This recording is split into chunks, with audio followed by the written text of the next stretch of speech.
in many ways, I admire him. He's very much a self-made man. He's his own man. He doesn't necessarily believe in looking to other people for help or, or relying on anybody else. He's prepared himself to look after his family, and his dedication to his family is absolutely paramount and inscrutable. Nothing can touch it. He's a religious man who comes under the greatest stress that anybody possibly can.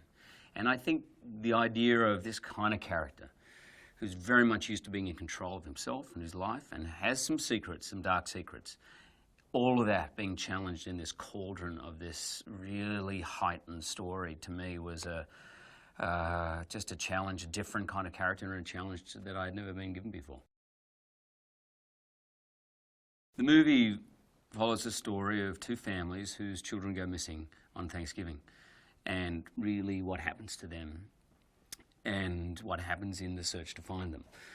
It is, in a way, a classic ticking clock kind of suspense thriller, and really beautifully written with great twists and turns. It will absolutely 100% keep you on the edge of your seat. I think what I love about this script, Prisoners, is that it also is heartbreaking in its attention to what happens to the human spirit, the human psyche, the human soul under that kind of duress.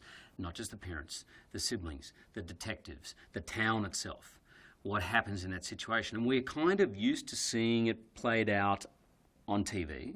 We have all this 24-hour news, and you see these cases occasionally, and we're drawn to it. But I think what this story does is take you inside it, really what it's like, as well as completely keeping you on the edge of your seat. The frustration is massive. And for Keller, for my character, this starts immediately. What can I do? I need to do something. I need to do it now. How do we go? And yes, the police will placate you for a while. Let's do some searches. You can hand out flyers. You can help going around to neighbours. But pretty soon after, what he realises is that he's become more of a pain in the neck. He'd prefer them to stand aside, that he's hindering their investigation. And he starts to feel let down pretty quickly. And then when they let go of the prime suspect, who Keller thinks, he's got to be the guy. When they let him go, he feels completely betrayed by the police. And from that moment on, it's open slather. For him, he believes 100% that if his daughter is going to be found, it's going to be him who's going to do it, not the police. He's what I call the heart guy. He's confident in his actors, he's confident in his story, he's confident every day on set we're going to get what we need. And that provides a space for people to create. He just allows you to do your thing, and then he just is really brilliant at giving direction. And for someone whose English is their second language, it's pretty amazing.